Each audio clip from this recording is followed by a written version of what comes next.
Does the Bible support Sunday being a holy day? That's what I'm going to be talking about in this series of videos. We're going to do this video by video, verse by verse.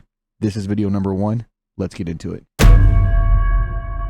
We're going to start with 1 Corinthians chapter 16, verses 1 to 3. This verse is used by many to claim that there was an offering being collected for church service. Let's see if the Bible supports that. Now, concerning the collection for the saints, as I have given order to the churches of Galatia, even so do ye. So, this is not a collection for the church. This verse just told us it's a collection for the saints. It's not a collection of the saints, it's a collection for the saints. Now, which saints?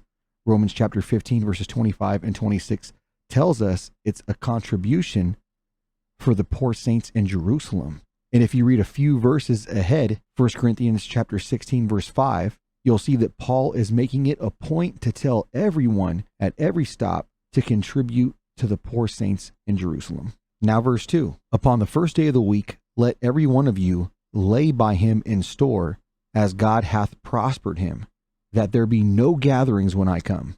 The first sentence of this verse literally reads, upon one of Sabbaths. The word Sabbaton is used for week, and it has dual meanings. It could either mean the seventh-day Sabbath, or it could mean the time span between two Sabbaths. And according to Strong's number 4521 definition, it means between two Sabbaths. So here it means of the time span between two Sabbaths. Every word that you see in blue was translated from Greek to English. Any words that are not in blue were added in. For example, the word the. That was not translated from Greek into English. It literally says upon first week. And the word for first is mia. And it's defined as 62 times in the Bible. And it's translated 62 times in the New Testament as one. This passage literally reads, upon one day of the week, let every one of you lay by him in store.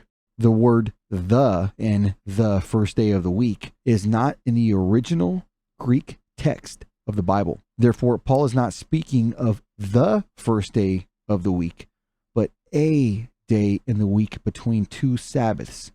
He is not making this a contribution to be done every week upon a certain day, but simply to a day in the week. When Paul tells the people in Corinth to lay by him, it literally means beside self in the Greek.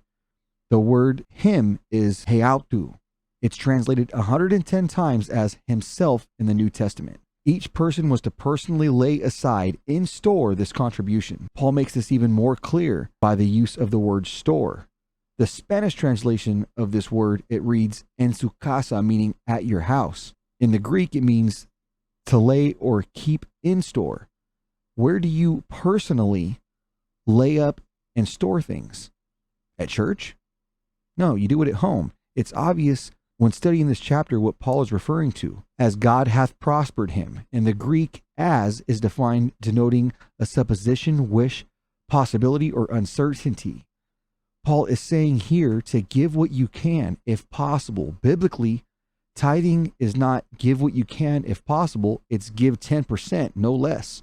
Now verse 3, and when I come, whomsoever ye shall approve by your letters, them I will send to bring your liberality unto Jerusalem. The church of Corinth had to approve of certain people to send their liberality to Jerusalem.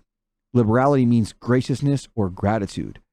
This isn't a church offering or tithe collection. Because if it was, some of the offering would stay with the Corinthian church. None of the contributions are staying in Corinth. Paul is telling them that all whom they approve will bring their liberality to Jerusalem. Paul was asking to graciously give what they can from the heart to the poor saints in Jerusalem. A closer look at this chapter in its context reveals there was no collection plate for offering, nor was this a Sunday church service. This verse, used to support Sunday as a holy day, doesn't make sense. Like many other verses used to support Sunday as a holy day, this verse has been taken completely out of context. Thank you for watching.